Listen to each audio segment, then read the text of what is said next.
नमस्कार दोस्तों, कैसे हैं आप सब लोग। उम्मीद करती हूँ आप सब लोग ठीक होंगे। आज मैं फिर हाजिर हो गई हूँ एक नई जानकारी के साथ। दोस्तों, आज मैं बताने वाली हूँ हमें किन चीज़ों का दान नहीं करना चाहिए जिससे माता लक्ष्मी अत्यधिक रुष्ट हो जाती है और माता की कृपा हमें प्राप्त नहीं होती है और हमारे घर में दुख दरिद्रता का वास हो जाता है और हम समझ नहीं पाते हैं।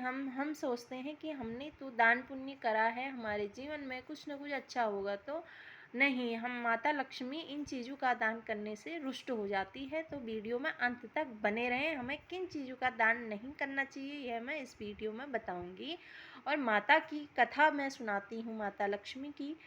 तो करते हैं स्टार्ट। एक गांव में सुकन्या नाम की लड़की रहती थी। वह ब्रह्म मुहूर्त में उठती थी, स्नान आदि करती थी, सूर्य को नित्य जल चढ़ाती थी और अपने आंगन को डेली साफ स्वच्छ रखती थी और तुलसी का वहाँ पौधा लगाया करती थी, उसमें जल देती थी और एक घी का दीपक देती थी उसमें डेली, और अपने पति के चरण स्पर्श करती थी और अपने सास ससुर की सेवा करती थी और माता लक्ष्मी की नित्य पूजा करती थी। तो उनके घर में सुख समृद्धि की कमी नहीं थी और माता लक्ष्मी की कृपा उनके घर में हमेशा बनी रहती थी। उनके पति अनाज का व्यापार करते थे, उनकी बड़ी व्यापारी थे उनके पति। तो उनके घर में दिन पर दिन बढ़ोतरी बढ़ते रहती थी, सुख समृद्धि वैभव की कमी नहीं थी। एक दिन सुकन्या अपने आंगन में गेहूं सुखा रही थी। तो एक स्त्री आती हैं और सुकन्या से बोलती हैं, बहन मेरे घर में कोई मेहमान आए हैं, तो क्या तुम मुझे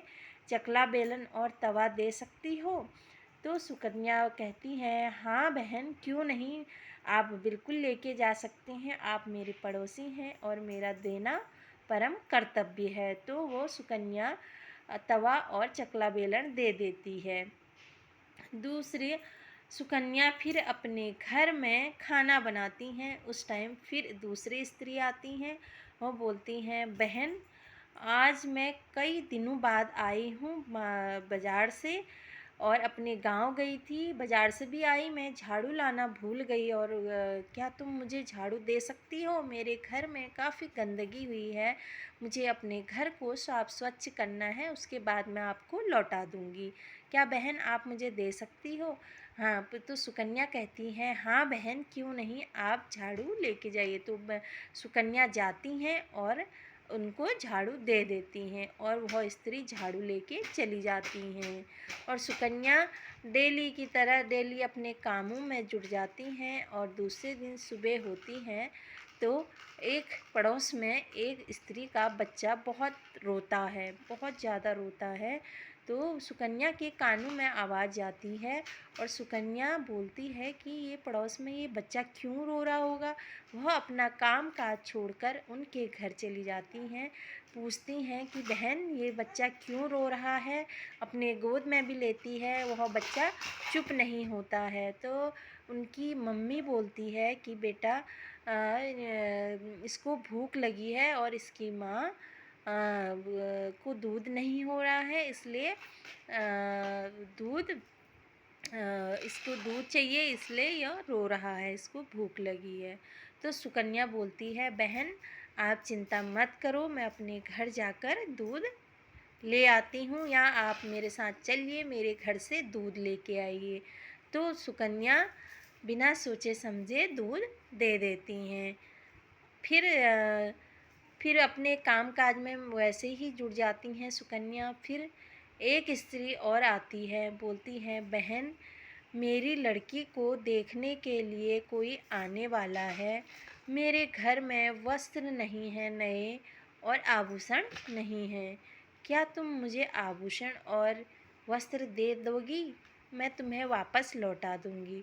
तो सुकन्या कहती है, हाँ बहन क्यों नहीं, वो भी तो मेरी ही बहन है, तो आप अवश्य ले जाइए आभूषण और वस्त्र ले जाइए। तो सुकन्या आभूषण और वस्त्र दे देती हैं। तो लोग कहते हैं कि सुकन्या तो साक्षात लक्ष्मी का रूप है और किसी भूखे को भोजन कराए बगैर सुकन्या का दिन नहीं कटता था। सुकन्या अत्यधिक दान करती थी और सेवा भाव से बड़ों का हमेशा सेवा भाव से उनको प्रणाम करती थी और हमेशा दान पुण्य करती थी। अगर दरवाजे पर कोई भूखा प्यासा गाय पंछी कोई भी आ जाता था तो दान पुण्य करने से पीछे नहीं हटती थी और नित्य अपनी पति की और अपने सास ससुर की सेवा करती थी।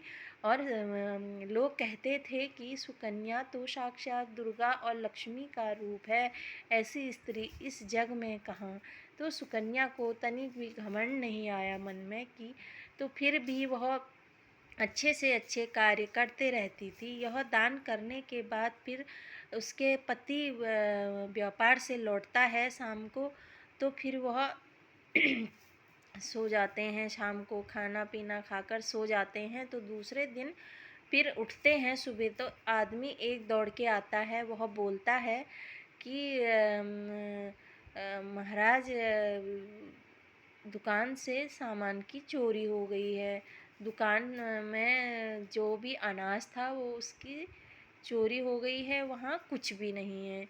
तब सुकन्या का पति बोलता है कि यह सब सुकन्या की वजह से हो रहा है, क्योंकि सुकन्या की आदत है दान पुण्य यह सब कुछ करने की, जिसके कारण हमें आज यह दिन भुगतना पड़ रहा है। तो सुकन्या को बहुत तेज़ी से वह डांटता है।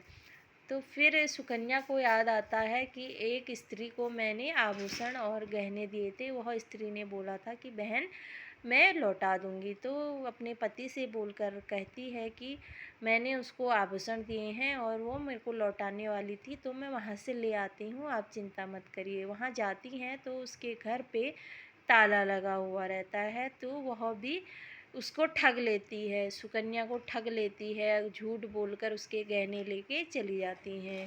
तो सुकन्या निराश होकर आती हैं और अपने पति से कहती हैं सारी बात।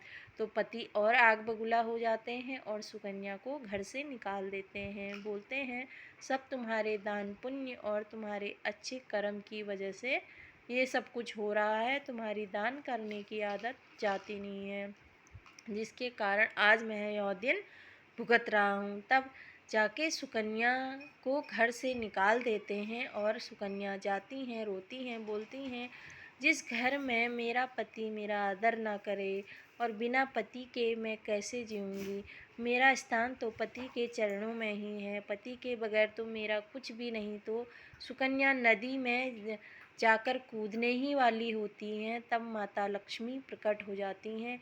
वह जब नदी में कूदती हैं तो मन में लक्ष्मी माता का विचार करती हैं, हे माँ लक्ष्मी, मैंने सब कुछ अच्छा कर्म करा था, नित्य आपकी पूजा भाव करती थी। हे माता लक्ष्मी, आप मेरे से क्यों रुष्ट हो गई? मैंने ऐसा कर दिया जिससे आप रुष्ट हो गई हैं? तब माता लक्ष्मी प्रकट होती हैं, बोलती हैं, हे पुत्री रुक जाओ, तुम ऐसा मत करो। तो माता लक्ष्मी से वो सुकन्या कहती है, माता आप मेरे से क्यों रुष्ट हो गई? मैंने तो कोई ऐसा पाप नहीं करा है जिसका दंड आपने मुझे दिया है। तब माता लक्ष्मी कहती है, पुत्री तुमने तो मेरा दान कर दिया, अपने घर से मुझे विदा कर दिया, तुम याद करो। तब माता लक्ष्मी बोलती हैं कि तुमने जिस घर में चकला बेलन का दान दिया जाता है, चकला बेलन में शुद्ध भोजन बनता है और विष्णु भगवान को भोग लगाने की चीज़ बनती है, जिस घर से जो चकला बेलन देता है उसके घर में मैं टिकती नहीं। तो इसलिए चकला बेलन और तवा जिसमें भोग बनता है, इसलिए गाय के लिए रोटी बनती हैं, उस को देना नहीं चाहिए। तो इसलिए जो भी तवा और चकला बेलन देते हैं माता लक्ष्मी रुष्ट हो जाती हैं, चली जाती हैं। दूसरा झाड़ू में माता लक्ष्मी बोलती हैं कि झाड़ू में तो मेरा निवास रहता है, मैं साक्षात झाड़ू में निवास करती हूँ, तुमने तो बहन मेरे को दान में दे दिया, तो तुम्हारे घर में मैं कैसे टिकती। तो माता जो झाड़ू का दान करता है तो भी माता लक्ष्मी चले जाती हैं। तीसरा आभूषण में भी माता लक्ष्मी का स्थान रहता है, इसलिए अपने पहने हुए आभूषण भी हमें किसी को नहीं देने चाहिए, अपने नए वस्त्र और आभूषण नहीं देने चाहिए। और चौथा दूध, जो शाम के समय माता लक्ष्मी बोलती हैं, जो शाम के समय सफ़ेद चीज़ों का दान करता है उसके घर में दरिद्रता का वास हो जाता है और उसका विनाश हो जाता है। इसलिए सफ़ेद चीज़ों का दान शाम होते ही नहीं देना चाहिए। तो हे पुत्री, तुमने तो मेरा साक्षात दान कर दिया, मुझे अपने घर से प्रस्थान के लिए बोल दिया, तो मैं कैसे तुम्हारे घर में टिकती। तब माता से सुकन्या क्षमा याचना मांगती हैं और कहती हैं, हे माँ, मुझे क्षमा करें और अपनी कृपा दृष्टि हम पे बनाए रखें। तब माता लक्ष्मी उससे उनसे सुकन्या से बोलती हैं कि पुत्री, जाओ, तुम अपने घर जाओ और वैसे ही तुम्हारे घर में सुख समृद्धि, धन दौलत, यश की प्राप्ति पहले जैसी होगी।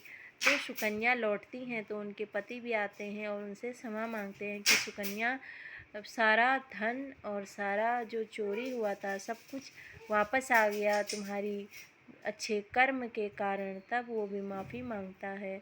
तो यह कथा पर आप ध्यान दीजिए और इन चीज़ों का दान मत करिए। फिर मिलती हूँ नई वीडियो में नई जानकारी के साथ। तब तक के लिए राधे राधे।